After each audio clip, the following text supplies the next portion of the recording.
Muito bem, este é o Conexão Futura no ar, aqui na tela do seu canal Futura. E as brasileiras estão se tornando mães cada vez mais tarde. E o fenômeno da gravidez na adolescência está diminuindo no país. É o que apontam os dados do levantamento Estatísticas do Registro Civil, divulgado pelo Instituto Brasileiro de Geografia e Estatística, o IBGE.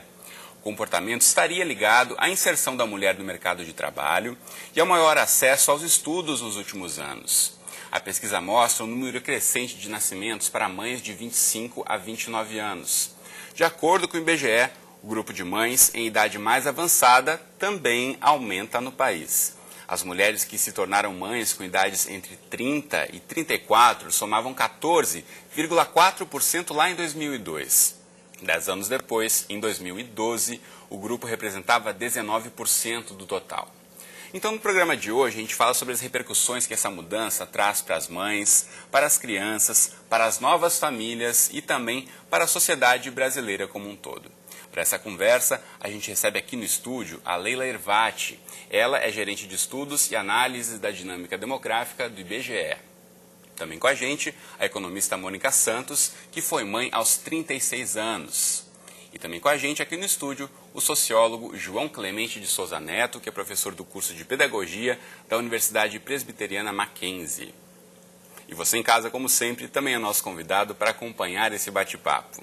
Enquanto você assiste a gente aqui, eu dou boa tarde aos nossos entrevistados. Tudo bem com vocês? Bem-vindos. Tudo bem. Quero começar ouvindo a Mônica, que está aqui do meu lado. Eu já disse que ela foi mãe aos 36 anos e, de certa forma, exemplifica um pouco aí o que os dados da pesquisa estão apontando. Mônica, foi uma decisão? Você sempre quis ter filho mais tarde, quis investir na carreira? Conta um pouquinho para a gente de que forma você planejou sua gravidez. A prioridade era sempre o trabalho, depois comecei a trabalhar muito nova, depois os estudos. E sempre quis ser mãe, mas fui prorrogando essa vontade, né? Com os 36 anos, aos 36 eu engravidei, não foi uma gravidez planejada, mas como assim, estava nos meus planos ser mãe, eu falei, não, agora é a hora, não adianta mais prorrogar. Né? E assumi totalmente a gravidez, já tinha também me colocado no mercado de trabalho, já tinha uma estabilidade na carreira, então profissionalmente você já estava, de certa forma, encaminhada e bem realizada. Sim, faltava esse lado, e aí foi que eu resolvi assumir totalmente a maternidade. Bom, a gente ouve um pouquinho mais da história da Mônica daqui a pouquinho. Eu quero ouvir a Leila, que representa o IBGE aqui no estúdio com a gente. Obrigado pela presença, Leila. A Mônica, acho que é um bom exemplo disso, né? A mulher que cada vez mais investe o seu tempo na profissão, ela quer chegar a um status na sua carreira e acaba deixando a maternidade para um pouco depois, como apontam os dados da pesquisa. Sim. É importante ressaltar que quando a gente compara, né, a fecundidade dessas mulheres por classes sociais, principalmente por nível de instrução, renda, até grupos de cor ou raça, você vê um diferencial, principalmente da escolaridade, né? Quanto mais escolarizadas, as mulheres que têm nível superior completo, elas têm filhos. Em média, o censo 2010 apontou que elas têm filho em média com 30 anos, enquanto aquelas que são mulheres sem instrução ou com fundamental incompleto, têm filhos em torno de 24 anos. Então, esse é o maior diferencial. Quando a gente olha os grupos de renda também, né? As mulheres que estão nas camadas mais pobres têm filhos mais cedo, enquanto aquelas que estão nas camadas mais ricas têm filhos mais tarde. Isso também tem relação com o número de filhos que as mulheres têm, dependendo da classe social? Tem, embora a gente venha observando que a queda do número de filhos por mulher, né, ele vem se reduzindo. Isso é um fenômeno generalizado no Brasil, em todos os grupos etários, né? Até 2000, todos os grupos etários vinham reduzindo o número de filhos. Só o de 15 a 19, que a gente vai falar daqui a pouco dos adolescentes, que vinha aumentando até 2000. O censo 2000, 80, 91 e 2000 apontou. E, a partir daí, de 2000 para 2010, a gente verifica um aumento do número de filhos dessas mulheres dos grupos etários mais elevados e mudando um pouco o padrão né, da fecundidade, que a gente tem uma curva que mostra o padrão etário da fecundidade. Né? Ele até 2000 era um padrão, ainda é um padrão jovem, que é concentrado nas mulheres entre 20 a 29 anos. Porém, se nós olharmos as regiões do Brasil, os diferenciais regionais, os diferenciais de escolaridade, de renda, a gente observa que, por exemplo, as mulheres mais escolarizadas, esse padrão está concentrado entre as mulheres de 30 a 34, de 25 a 34, sabe? Então tem um diferencial aí que é explicado pela condição social em que essas mulheres estão inseridas. João, de que forma a gente consegue fazer uma análise, pensando em casos como a Mônica e tantas outras mulheres com mais de 30 que resolvem ter filhos, comparando com as últimas décadas, né? As mulheres, nas últimas 2 décadas principalmente, têm inserido cada vez mais no mercado de trabalho, têm demarcado o seu espaço, elas já são maioria nas universidades também, então como é que a gente consegue analisar aí esse movimento de ter filhos um pouco mais tarde e o reflexo que isso vai ter para as próximas gerações? Eu diria para você, seria importante pegar 2 movimentos. O movimento que já é agora e quais são as consequências disso para o futuro. O que sinaliza os dados que o IBGE traz sobre essa questão da mulher engravidar mais tarde, mesmo o impacto com as adolescentes, etc., é a mudança da sociedade, é uma nova configuração de sociedade, é uma nova cultura que está emergindo. E o Brasil está demonstrando isso se nós analisarmos que nós éramos uma sociedade tradicional, no sentido que o trabalho estava focado na agricultura.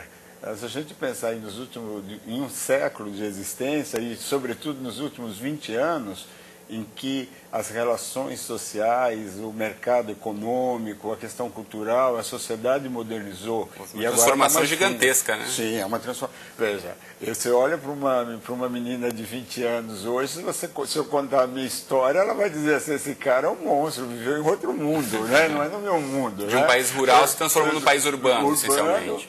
E depois de urbano, agora podemos dizer até num mundo mais fluido, no sentido que você tem tecnologias muito mais avançadas e muito mais complexas, que isso modifica totalmente o relacionamento. As redes sociais, ela modifica. Isso faz com que o processo de emancipação das mulheres, isso acaba repercutindo nas famílias, na relação, porque hoje as mulheres elas tomam outros tipos de decisões em função das múltiplas oportunidades que se tem. Agora, qual é a consequência disso?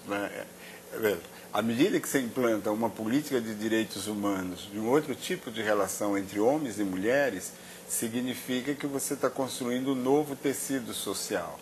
Quer dizer, como é que nós vamos aprender a lidar com isso, nessa relação, essas novas formas, essas novas configurações de família, está posto aí para a gente ter que aprender. Como nós não somos profeta, a gente sabe que isso tem outra complicação. É a redução de filhos, por outro lado, isso também está ligado que a gente está vivendo mais. Isso tudo é a modernização de um país. Eu acho que o foco importante é isso. Quero voltar a ouvir a Mônica em relação a isso, né, que o João apontava as diferenças de famílias, a emancipação da mulher. Você, por decisão própria, resolveu tomar uma iniciativa de fazer uma produção independente. Queria que você falasse um pouquinho sobre essa decisão, comparando, a gente sabe, em décadas atrás isso seria não tão fácil, né, eram muito menos mulheres que assumiam famílias. Então, como foi para você tomar essa decisão? O preconceito existe, né? Existe ainda? Com certeza. Eu tenho a cabeça aberta, era decisão minha. Uma coisa eu tinha certeza, eu queria ser mãe. A segunda coisa é casar, não sei se eu quero casar, sabe? Mas o filho eu queria ter. Então, quando eu engravidei, eu não tive dúvida, né, que eu queria minha filha, ela foi sempre bem-vinda. E hoje em dia as pessoas estão casando mais tarde mesmo, né? O que o João falou, a internet, tecnologia, hoje os relacionamentos estão... porque a mulher se tornou muito independente, né? Antigamente a relação era muito de dependência, as mulheres casavam mais cedo. Hoje a mulher não. casava para sair de casa e muitas vezes não trabalhava. Hoje em dia isso é minoria. Né? Hoje em dia é minoria. A maioria já sai direto para a faculdade, trabalha e não volta mais para as suas famílias. É isso que a gente enxerga, principalmente nas grandes capitais, São Paulo, Rio de Janeiro. A gente enxerga muito isso. O interior, a gente, né, lógico que vê aquele comportamento mais antigo, né, do casar. Eu fui criada em Teresópolis, então Teresópolis já tem mais... Região serrana aqui no Rio de Janeiro. Apesar de ser tão perto, perto, já tem um perfil mais assim, da família, de casar mais cedo, né? E eu saí de casa cedo, vim fazer faculdade no Rio. A minha cabeça era diferente. Eu acho que por isso que eu enfrentei um pouco do preconceito, mas passou, sabe? Não me afetou em nada. Tenho um relacionamento ótimo com a minha filha. Acho que foi muito bom ter filho mais tarde. Acho que eu estou mais madura, né? Mais independente. E como a sua família encarou a sua decisão? Foi muito engraçado, que a minha mãe, ela não quis saber nem quem era o pai. Ela ficou super feliz, porque ela sabia que eu falava, se eu não casar, eu vou ter uma produção independente. Eu tinha isso, na mente. E a minha família sabia disso. Claro que depois a gente sentou, conversei e tudo, mas quando eu falei, estou grávida, sabe? A família inteira abraçou e recebeu aquilo numa boa. Acho que porque eu preparei, né? Preparou o terreno antes de dar notícia. E, de certa forma, assim, com a Mônica, cada vez mais as mães assumem esse papel de chefe de família, nem sempre contando com um companheiro, né? Sim, sim, isso vem aumentando, né, ao longo do tempo. As mães que têm seus filhos, ou de forma independente, ou que se separam e assumem, né, a maternidade, assumem a chefia do domicílio, a chefia da família, de forma independente. Eu acho que essa questão que ela falou, que as mulheres, né, com esse aumento da idade da maternidade, reflete um pouco dessa questão das mulheres quererem se escolarizar, primeiro concluir, né, essa etapa de finalizar sua escolarização e a sua inserção no mercado de trabalho com maior qualificação também, né? Porque isso tem influência também quando você tem um filho mais cedo, a gente vai falar daqui a pouco, isso fica meio comprometido, essa questão quando ela já tem uma carreira estruturada, já está colocada no mercado de trabalho, isso, quando ela decidir ter um filho, não vai abalar tanto a estrutura profissional, quando ela resolver voltar a trabalhar após o filho. Exatamente. Como é que a gente consegue analisar, João, essa questão que a Mônica falou ainda do preconceito, né? Preconceito em relação ao quê? Aos modelos que existem de famílias, né? Que a mulher teria que casar para ter um filho. Isso, cada vez mais, a gente vê que tem mudado. As novas famílias estão aí, os casais que separam casam de novo, as crianças que, enfim, são cuidadas pelos avós porque os pais estão trabalhando. Então, a gente está revendo esse momento, uma reconfiguração da família brasileira. Sim. E também toda uma mudança de concepção de mundo. Por exemplo, se no outro momento a Mônica falasse isto, por exemplo, se a gente imaginasse que a sociedade de 1930, se ela falasse isso, as pessoas não abririam espaço e nem aceitariam a fala dela, né? Seria refutada, né? Hoje, pelo menos você... Pensando na linha do tempo em menos de um século, né? Menos de 70 anos, né? 80 anos. Hoje você vê que as pessoas podem se colocar, elas podem dialogar por seu posicionamento. Pode ter estranhamento, pessoa olhar de cara feia, dizer que diverge, que discorda dos posicionamentos, mas as pessoas encontram espaços e elas vão construindo e fazendo os seus projetos, as suas convicções de mundo e as suas percepções. Então, essas mudanças, elas estão em efervescência no Brasil, em todos os cantos, né? Há diferentes configurações. Hoje, a pergunta mais difícil de você responder é o que é família, né? O que é uma composição familiar. Quais são os arranjos? São múltiplos arranjos. Para cada pessoa é um conceito Para cada diferente, pessoa é um conceito, né? Há pessoas que preferem definir hoje por vínculos afetivos. Se você tem um amparo afetivo, aquele grupo é sua família. Seus amigos, seus amigos, sua família. Seus colegas. E a outra coisa são as mudanças. Porque quem formava uma pessoa antes eram 3 instituições. Né? Se a gente imaginar 30 anos atrás, eram 3 instituições. Era a família, a escola e a igreja, né?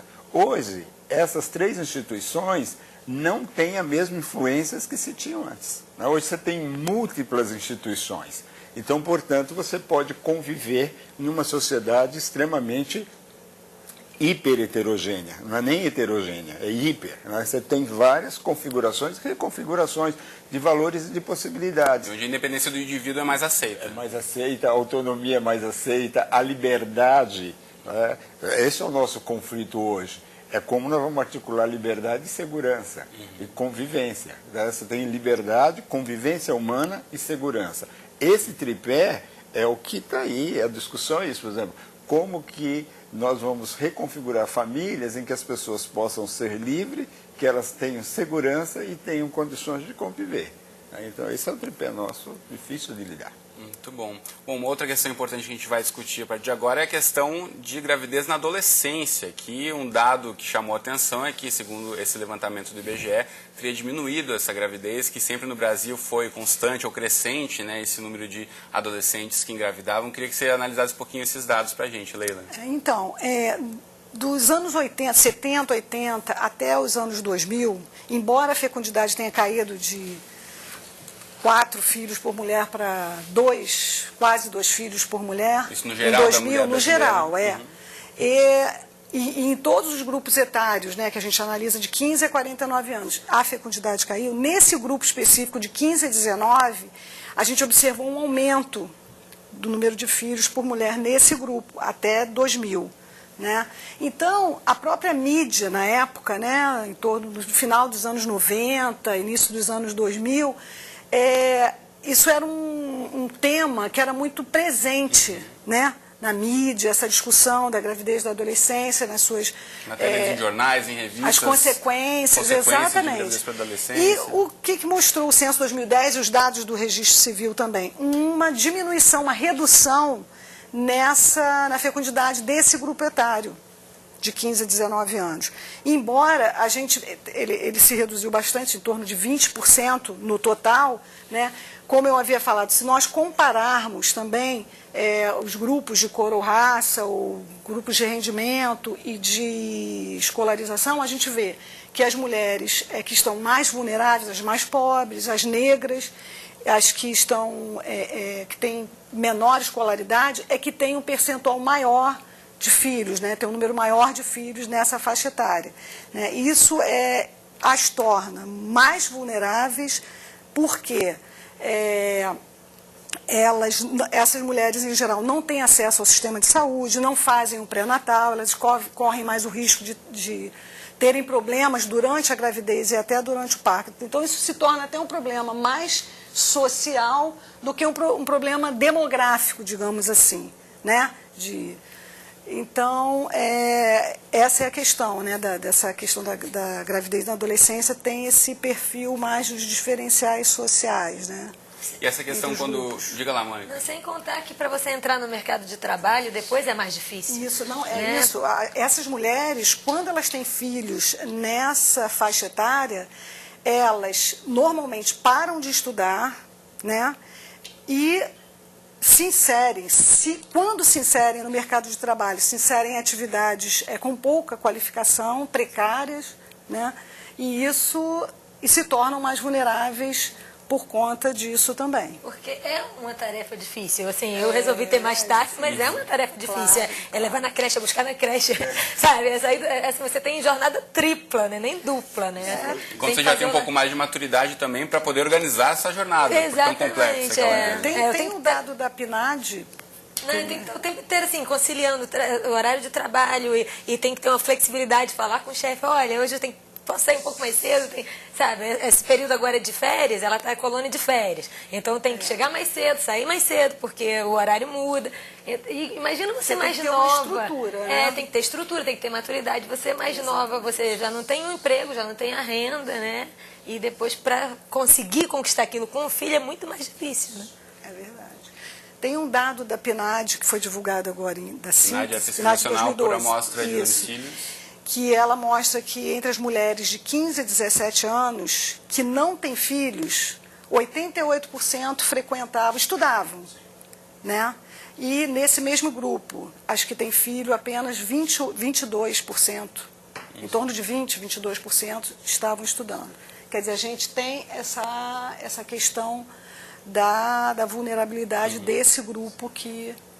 A gente está quase chegando na reta final do programa, mas eu quero ouvir um pouquinho de vocês, que análise vocês conseguem fazer, né? A gente vendo esses dois movimentos que pontuamos aqui, de mulheres engravidando mais tarde, quando há uma qualificação maior, uma colocação já no mercado de trabalho, e pelo menos esse primeiro movimento de diminuição de gravidez entre adolescentes. Queria começar ouvindo por você, João, tentando projetar aí para a sociedade brasileira esses dados, como é que a gente pode analisar isso? Que reflexos vai ter para a gente? Primeiro que esses três elementos estão intimamente ligados. Né? À medida que cai que há uma redução dos nascimentos, também vai repercutir que vai cair o número nas adolescentes, porque as coisas elas estão intimamente ligadas. A questão da adolescente, propriamente dito, é que elas ficam numa dependência, numa situação muito vulnerável quando é mãe muito cedo, né? Por causa de questão de mercado, por questões de envolvimento, por vários fatores. Uma pessoa muito nova tendo filho hoje, na sociedade nossa, é muito complicado. Em outros momentos, não seria.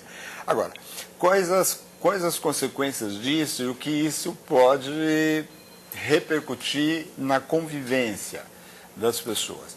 A gente acredita que uma mãe mais velha, né, que não é tão velha no Brasil, né, nós estamos com uma mãe aí de 26 anos, não é uma mãe tão velha assim, né? Como em outros países em que a taxa é a partir dos 30, Veja, né? Eu acho que as crianças, elas vão ter um cuidado maior.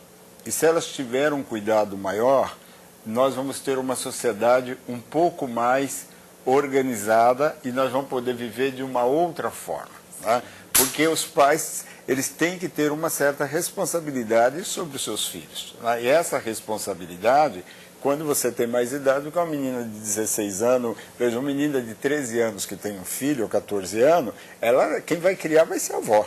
Então é uma família muito confusa. E também isso vai ter um reflexo na própria educação que esse bebê vai ter ao longo da vida, que essa criança vai ter. Vida, a identidade desse bebê, porque ele vai confundir a avó como se fosse a mãe dele, isso cria um problema no inconsciente dele complicadíssimo. Então todas essas questões, elas estão colocadas e está mudando, o mundo está mudando. Isso vai repercutir na ciência, porque a tendência hoje, né, porque isso que é legal, o censo de 2010, ele nos trouxe uma tendência, porque isso não é uma coisa ainda consolidada, porque é o primeiro censo que demonstra a queda. Né?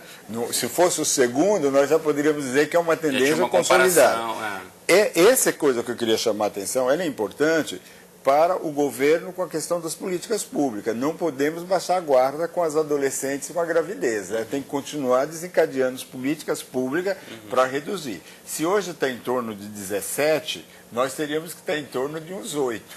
Né? Então nós ainda temos que reduzir na metade. Tem uma meta longa ainda para a gente alcançar. Né? Então esse dado é importante. Eu quero então, para a gente encerrar, ouvir a Leila em relação a isso, essa comparação, como é que a gente consegue analisar essas tendências, como o João pontuava aqui. Então, esse censo 2010 foi um pouco revelador porque os últimos 3 censos tinham apontado na questão da gravidez na adolescência um aumento. E o censo 2010 demonstrou que se reduziu. Isso a gente acha que foi favorecido pela questão da mídia, o programa Saúde da Família, que dá mais atenção às pessoas carentes e dá mais informação, o aumento da escolaridade, que faz com que essas meninas também tenham mais acesso à informação. É um conjunto de coisas que como ele falou, esse censo 2010 foi o primeiro que demonstrou isso, né? A questão também da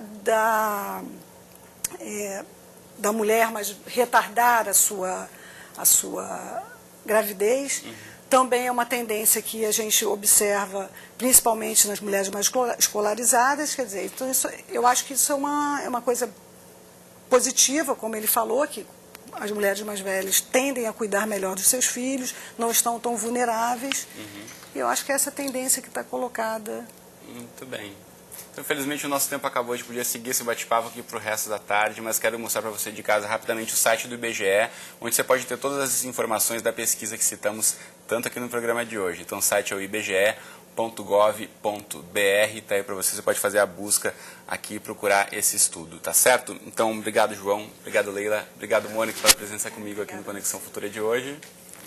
Você de casa, obrigado pela companhia. A gente volta a se encontrar então amanhã ao vivo às 2h30 da tarde em mais um Conexão Futura. Como sempre, eu espero você. Até lá.